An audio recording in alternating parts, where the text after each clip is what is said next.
C'est parce qu'on parle de labour et non-labour, et c'était un peu l'effet de votre question aussi. On a tendance maintenant à opposer labour et non-labour. C'est quelque chose qui m'agace énormément parce qu'en fait, ce qui est important, c'est pas d'avoir un sol qui est labouré ou pas labouré, c'est d'avoir un sol qui est à bon état structural, à bon taux de matière organique, etc. Et donc voilà, les tenants du non-labour, ils vont critiquer le labour tant qu'on peut, même dans les médias, dans le grand public, on va mettre des points négatifs au labour parce que voilà, on cause la diminution de la matière organique, hein, une baisse de stabilité structurale par la dilution de la matière organique. Hein, donc on a du glaçage, du ruissellement et de l'érosion. Ben, je vous ai montré pourquoi l'érosion, éventuellement, quand on a un lissage au sommet d'une semelle de labour, ben, quand l'horizon labouré, qui est une éponge, est gorgé d'eau, ben, ça peut partir, c'est de l'érosion. Donc là, on n'a pas tout à fait tort à ce niveau-là. Aussi, c'est que c'est la semelle, j'ai parlé, c'est un frein au développement racinaire, donc ça c'est ce que je viens de dire. Et alors, le labour occasionne une forte perturbation des horizons, donc c'est une perturbation, j'ai dit, des populations de vers de terre. Hein, ceux qui doivent être au-dessus, on les enfouit, et d'autres, on les tue, ou on détruit leurs habitats, donc c'est ça. On stimule un peu, beaucoup, parfois brutalement, l'activité microbienne parce que on aère brutalement le sol, donc on peut avoir un flush de minéralisation. Qui dit minéralisation, c'est une baisse de taux de matière organique, puisqu'une fois que la matière organique est minéralisée, le carbone il est parti sous forme CO2 et les éléments minéraux sont absorbés par les plantes.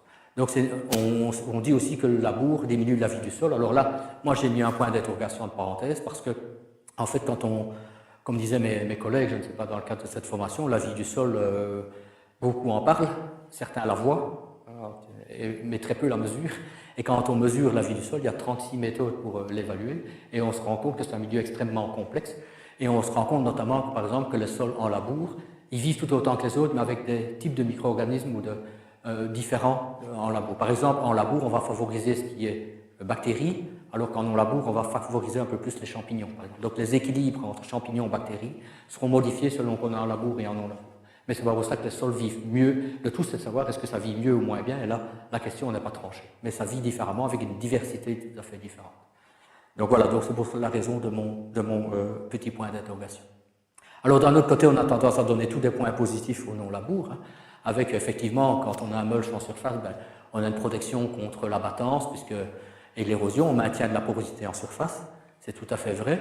Mais on a une augmentation progressive aussi du taux d'humus en surface. Je l'ai dit, il y a moins de dilution de la matière organique.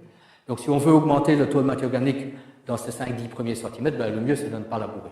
Alors maintenant, est-ce qu'il y a intérêt à augmenter fortement le taux d'humus en surface? On constate effectivement qu'on augmente la stabilité structurale, mais d'un autre côté, on constate aussi, ça nous on l'a remarqué dans nos essais, c'est que quand vous travaillez un sol très superficiel et que vous n'avez pas travaillé précédemment, vous faites vite de la terre très fine. Et vous faites donc du sucre fin en surface, qui peut se colmater plus vite. Donc l'effet d'augmentation de la stabilité structurale peut être annihilé par un travail du sol qui raffine trop le sol. Donc il faut aussi adapter sa façon de travailler le sol.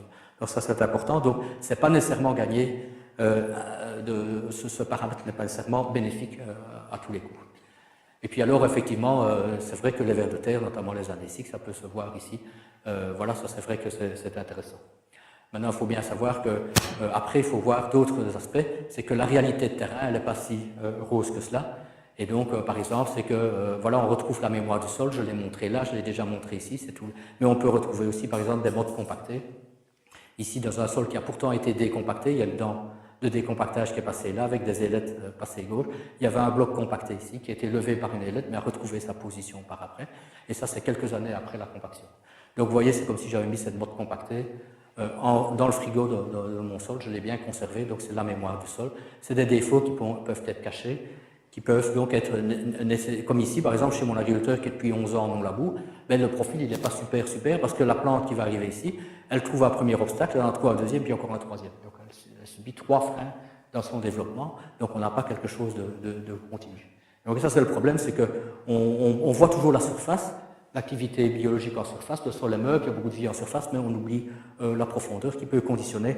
Ça a un effet direct sur les rendements des cultures. Donc voilà aussi un effet ici. Ce qu'on observe, ça a été mesuré et c'est dans nos essais, mais c'est concordant avec des études qui sont faites partout en Europe, en France notamment, où on voit que l'abandon du labour ici après 5 ans, on a fait du TCS à environ 7, 8, maximum 10 cm de profondeur. Vous voyez qu'après 5 ans, quand on mesure la densité du sol, donc la masse volumique du sol, le sol labouré qui est en bleu ici, j'ai une densité qui est de 1,32, qui est faible, donc avec beaucoup de porosité, puis qui augmente très fort au niveau de la semelle de labour. Je suis au niveau de 1,5 ici, c'est un sol là qu'on peut dire en début de compaction, et puis ça rediminue plus bas. Tandis que dans la parcelle à côté où j'ai fait du non-labour, du TCS, on voit que c'est meuble en surface, mais tout de suite, j'ai une densité qui est même supérieure à la semelle de labour, ici, autour des 10 cm, et certains même commencent à parler de semelle de non-labour à ce niveau-là. Donc j'ai un horizon ici qui est presque autant compacté que la semelle de labour. Alors vous voyez qu'une plante qui doit se développer, si je prends une plante de betterave ou de maïs par exemple, désolé, mais elle va subir beaucoup plus vite l'effet de la compaction dans le TCS que dans le labour. Vous direz, on n'est pas obligé d'être en TCS, on peut faire du décompactage, et on va alors réfléchir sur des techniques intermédiaires pour essayer de laisser la matière organique en surface, mais de se rapprocher d'un profil plumeur type labour. Alors vous voyez, c'est beaucoup plus compliqué. Alors ce qu'on peut appeler, ça j'avais mis à venir jusqu'ici parce que j'ai parlé de structure lamellaire tantôt, et c'est dans cet horizon qui est un peu plus compact. Donc en fait, si on observe la structure de cet horizon ici qui est un peu plus compact, ce qu'on observe, c'est ceci, mais je ne sais pas si vous le voyez, c'est une structure qui est lamellaire horizontale, un peu comme une pâte feuilletée qui se situe ici. Et ça, c'est un horizon sur lequel la porosité est orientée plutôt horizontalement plutôt que verticalement, et donc il peut donner des déformations racinaires très fortes, vous voyez comme une betterave ici, parce que la porosité, la betterave va suivre, ou la racine, ici c'est du colza, va suivre la porosité, mais dans le sens où elle est orientée. C'est comme on a une superposition de tout petits lissages, les uns superposés aux autres, et ça c'est quelque chose qui apparaît très rapidement après 5-6 ans de TCS quand on travaille toujours à la même profondeur.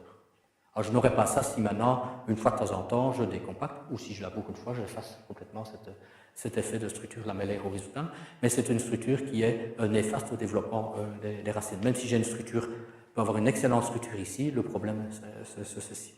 Donc ça c'est la réalité de terrain. Je ne vais pas revenir sur le graphique. Remontrer aussi, c'est que si je fais un TCS par exemple, mais un sol qui était bien disposé, bon état structural au départ, mon TCS il est de qualité. Je retrouve le passage de ma dent ici, voilà le profil de la dent. Mais j'ai dû gratter avec mon couteau pour essayer de bien individualiser le travail. J'ai un fond de travail rugueux, alors qu'une parcelle qui était moins bien gérée juste à côté, et on peut le voir ici, c'est un peu plus bleu, il y a une tache un peu de glé, qui indique déjà que c'est un peu plus compacté. Vous voyez que ma dent ici, et ça a été fait le même jour, dans les mêmes conditions d'humidité, ces deux parcelles côte à côte, vous voyez que j'ai un parfait lissage, moulage de la dent ici. Donc là, ça veut dire que, de nouveau, un frein, pénétration d'eau et racines. Donc voilà, ça c'est le problème. Si j'avais labouré, mon horizon il était un peu plus bas. Voilà par exemple, mais on peut avoir la même chose avec des décompacteurs. Quand je travaille plus bas, par exemple avec un outil comme ceci, là c'était volontairement, on avait volontairement compacté le sol et l'appât, c'était dans le cadre de ma thèse de doctorat, on a fait passer l'outil. On voit que dans la partie compactée, vous voyez un lissage intégral du fond de travail, comme si je l'avais fait avec un labour. Et ici, alors que j'ai un lissage uniquement au niveau de la pointe, mais là, je n'ai pas de lissage, j'ai un fond de travail très poreux. Donc ça n'a pas du tout le même effet sur la pénétration de l'eau et des racines. Donc ça, c'est important, c'est que le non-labour, donc les outils à dents, etc., sont très conditionnés aussi par la qualité de l'état structural au départ. Et donc, si vous avez un passé culturel favorable, vous allez peut-être bien réussir. Et votre voisin ou le champ à côté, qui a été moins bien géré par le passé et qui a un état structural plus compacté, vous allez mettre en place la même technique et vous allez vous planter. Et c'est comme ça que quand on fait une statistique de tous les essais que j'ai depuis le début au niveau du labour, du non-labour, si on fait une comparaison de ce qui est positif et négatif, j'ai autant de cas négatifs en non-labour que de cas positifs en non-labour. En fait, j'ai une belle coupe de Gauss et en fait, c'est simplement dû essentiellement à l'historique du travail du sol, qui fait qu'une technique va bien chez vous, elle n'ira pas bien chez vous, ou l'inverse. Donc ça, c'est important, c'est que le travail du sol n'est pas tout, il est très vite conditionné par la manière dont le sol est géré. Donc notamment, c'est gestion des tassements, gestion de la rotation, gestion de la matière organique, etc.